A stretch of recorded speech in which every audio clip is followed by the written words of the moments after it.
বাজেটটিকে সারা দেশের মানুষ সাদরে গ্রহণ করেছে, ওনারা বলেন চানাচুর মার্কা বাজেট। আমিরা শুনেছি চানাচুর বাচ্চারা খায়, আবার বড়রাও খায়, কখন অন্য কিছু খাওয়ার পরে নাকি চানাচুর খায়, সেজন্য মন খারাপ কিনা আমি জানি না। মাননীয় স্পিকার, মির্জা গালিবের একটা আছে, ইয়ারব ও না সমঝে হয় না সমঝেंगे मेरी बात, दे और दिल उनको। হে আল্লাহ, তারা আমার কথা বুঝেনি এবং ভবিষ্যতেও বুঝবে না, বরং তাদেরকে এমন একটা দিল দিন যেন আমাদের কথা বুঝতে পারে। কিন্তু অনেকেই জুলাই চেতনা বিক্রি করেন মাননীয় স্পিকার, আমরা জুলাই চেতনা বিক্রি করি না মাননীয় স্পিকার, আমরা জুলাইকে ধারণ করি মাননীয় স্পিকার। মাননীয় সদস্য ময়মনসিংহ 10, আপনার সময় 6 মিনিট।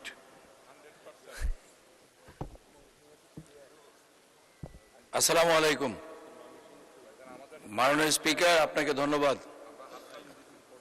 মাননীয় স্পিকার, 2026-27 অর্থ বছরে মাননীয় প্রধানমন্ত্রীর নেতৃত্বে মাননীয় অর্থমন্ত্রী এই মহান সংসদে যে বাজেটটি উত্থাপন করেছেন, যে গণমুখী বাজেটটি উত্থাপন করেছেন, এদেশের মানুষের ভাগ্য পরিবর্তনে যে বাজেটটি উত্থাপন করেছেন, সেজন্য আমি মাননীয় অর্থমন্ত্রী জনাব আমির খসরু মাহমুদ চৌধুরী সাহেবকে ধন্যবাদ জানাচ্ছি।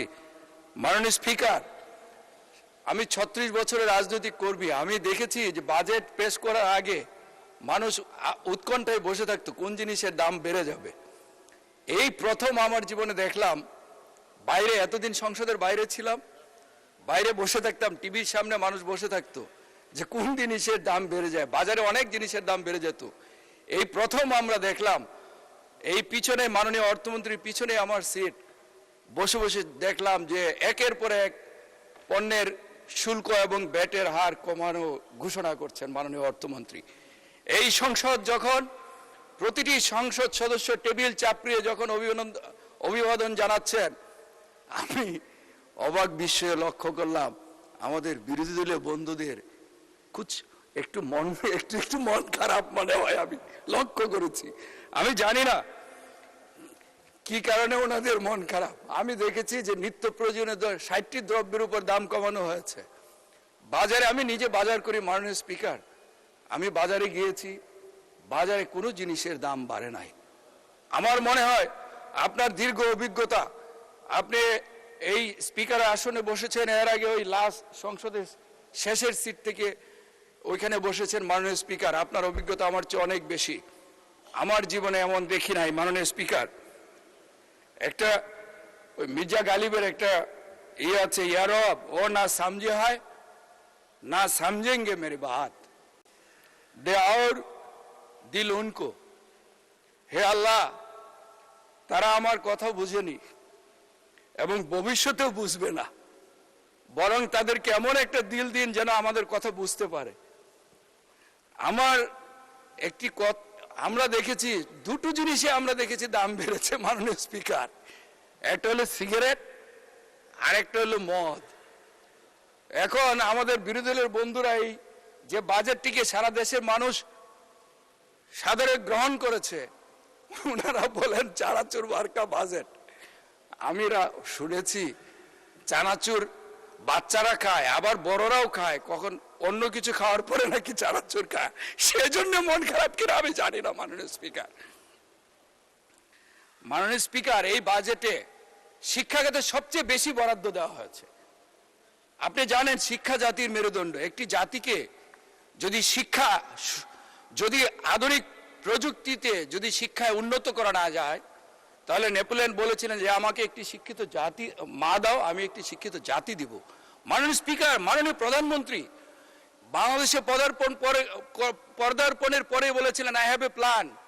তখন অনেকেই বুঝতে পারেননি, ওনার কথার অর্থ বুঝতে পারেননি, ওনার যে দেশ গড়ার যে মহাপরিকল্পনা সেই কথা বুঝতে পারেননি মাননীয় স্পিকার।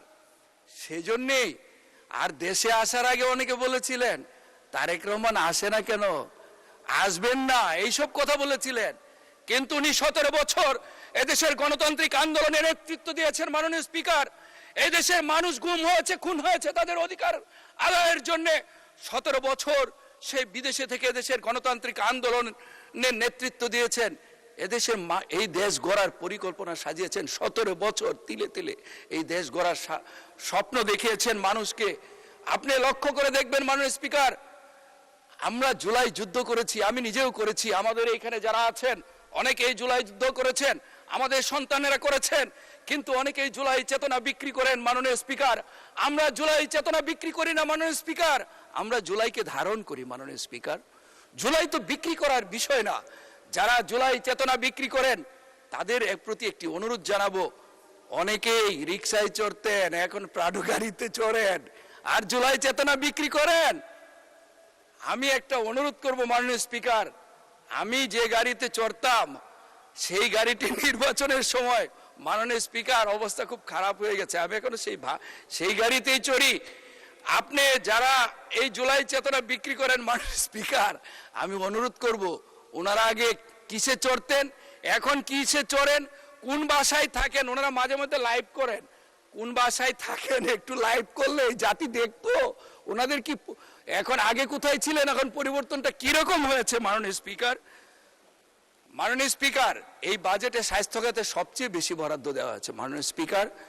শিক্ষা, স্বাস্থ্য, অবকাঠামো, চিকিৎসা, আপনি দেখবেন সামাজিক সুরক্ষা খাতে সবচেয়ে বেশি বরাদ্দ দেওয়া হয়েছে মাননীয় স্পিকার। মাননীয় স্পিকার, আমরা আমাদের মাননীয় প্রধানমন্ত্রী বলেছেন আমরা সিঙ্গাপুর কানাডা নয়, আমরা এই দেশটিকে সিঙ্গাপুর কানাডা বানাতে চাই। মাননীয় স্পিকার, এই বাজেটে বিনিয়োগকে সবচেয়ে বেশি প্রাধান্য দেওয়া হয়েছে, বিনিয়োগকে সবচেয়ে বেশি প্রাধান্য দেওয়া হয়েছে মাননীয় স্পিকার।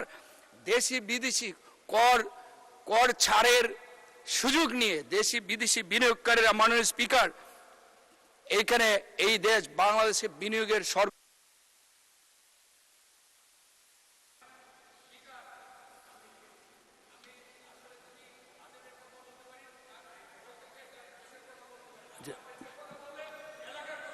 আচ্ছা 2 মিনিটে শেষ করেন। মাননীয় স্পিকার, আমাকে একটু 5টা মিনিট সময় না না, বাড়িয়ে দেন। আপনার হুইপ দিয়েছে মাননীয় 2 মিনিট। স্পিকার, মাননীয় চিফ হুইপের প্রতি অনুরোধ করব আমাকে 5টা মিনিট সময় বাড়িয়ে দেন মাননীয় স্পিকার। 2 মিনিট। মাননীয় স্পিকার, মাননীয় স্পিকার, সঠিক নেতৃত্ব, দূরদর্শী নেতৃত্ব একমাত্র তারেক রহমান, শহীদ জিয়াউর রহমানের ঔরসজাত সন্তান।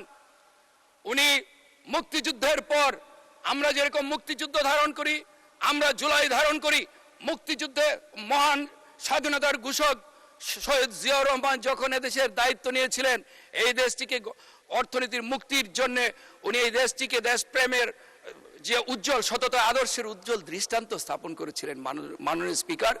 আমরা স্বাধীনতাকে জুলাই দিয়ে মুছতে চাই না, আমরা স্বাধীনতাকে অন্তরে ধারণ করি, জুলাইকে অন্তরে ধারণ করি মাননীয় স্পিকার। মাননীয় স্পিকার, আমার এলাকার কিছু সমস্যার কথা আমি মাননীয় স্পিকার বলতেই হবে এখানে। মাননীয় স্পিকার, আমি যে এলাকা থেকে নির্বাচিত হয়েছি মাননীয় স্পিকার 47 বছর পর ওই এলাকা থেকে এই সংসদে আসার সৌভাগ্য হয়েছে মাননীয় স্পিকার। আমি ছিলাম গোলন্দাজের জুলুমের রাজ্যে, আমার এখানে জিয়া হত্যার সাজাপ্রাপ্ত আসামি ক্যাপ্টেন অবসরপ্রাপ্ত গ্যাস এই মহান সংসদে এসে কলঙ্কিত করেছিলেন এই সংসদকে। মাননীয় স্পিকার, তারা জুলুমের রাজ্য কায়েম করেছিলেন, আমি ইনসাফের রাজ্য কায়েম করতে চাই। সেই ইনসাফের রাজ্য কায়েম করতে মাননীয় অর্থমন্ত্রী এখানে নাই, আমি অর্থমন্ত্রী দৃষ্টি আকর্ষণ করব যে বিভিন্ন বিভাগে, সারা বাংলাদেশের বিভিন্ন বিভাগে অবকাঠামো উন্নয়ন খাতে বিভিন্ন বিভাগ রয়েছে, কিন্তু ময়মনসিংহ বিভাগ সেইখানে অন্তর্ভুক্ত নাই মাননীয় স্পিকার। মাননীয় স্থানীয় সরকার মন্ত্রী রয়েছেন এখানে, উনি অত্যন্ত আন্তরিক, আমি ওনার প্রতি অনুরোধ জানাবো উনি সারা বাংলাদেশের মতোই ময়মনসিংহকে, সেই ময়মনসিংহ অঞ্চলকে, ময়মনসিংহ জেলাকে, আমার পিছিয়ে পড়া গফরগাঁও পাগলাকে উনি। ধন্যবাদ মাননীয় সদস্য। পরবর্তী বক্তা মাননীয় সদস্য সালাউদ্দিন, আপনাকে 1 মিনিট বাড়িয়ে দেওয়া হয়েছে, প্লিজ। সময় তো আমি দেই না, সময় আপনাদের চিফ হুইপ দেয়। 1 মিনিটে শেষ করেন প্লিজ, না হলে তাদের বক্তৃত্ব ছোট হয়ে যাবে। আপনি মাননীয় স্পিকার, আমার এলাকাটি অত্যন্ত অবহেলিত মাননীয় স্পিকার। আমার এলাকায় 47 বছর কোনো কাজ হয় না মাননীয় স্পিকার। গফরগাঁও বেগুন তো আছে মাননীয় স্পিকার, লাফা বেগুন সেটাও বিলুপ্ত হয়ে গেছে এই জুলুমের কারণে মাননীয় স্পিকার। মাননীয় স্পিকার, আপনাকে মাননীয় স্পিকার, আমার এলাকাটা যেহেতু অত্যন্ত অবহেলিত, এই এলাকাটিকে একটি বিশেষ নজর দেওয়ার জন্য মাননীয় স্থানীয় সরকার মন্ত্রী, মাননীয় স্বাস্থ্যমন্ত্রী, এই যে মাননীয় সমাজ কল্যাণ মন্ত্রী এখানে রয়েছেন আমাদের সামনে, ওনার জন্মও কিন্তু আমার গফরগাঁয়ে। মাননীয় স্পিকার, ওনার নানার বাড়ি আমার গফরগাঁয়ে। আমার এই মন্ত্রী মহোদয়রা যদি একটু দৃষ্টি দেন এই অবহেলিত জনপদের প্রতি, তাহলে এই গফরগাঁয়ের মানুষের ভাগ্যের পরিবর্তন হবে। একটি অন্ততপক্ষে পিছিয়ে পড়া জনপদকে এই জনপদটি একটু এগিয়ে যাবে। মাননীয় স্পিকার, আমি সবাইকে, আমি মাননীয় মন্ত্রী মহোদয়দেরকে, মাননীয় প্রধানমন্ত্রী যেভাবে গফরগাঁওকে গুরুত্ব দিয়েছেন, আমাদের অঞ্চলকে এগিয়ে নেওয়া। ধন্যবাদ। মাননীয় সমাজ কল্যাণ মন্ত্রী, নানা বাড়ির দিকে খেয়াল রাখবেন।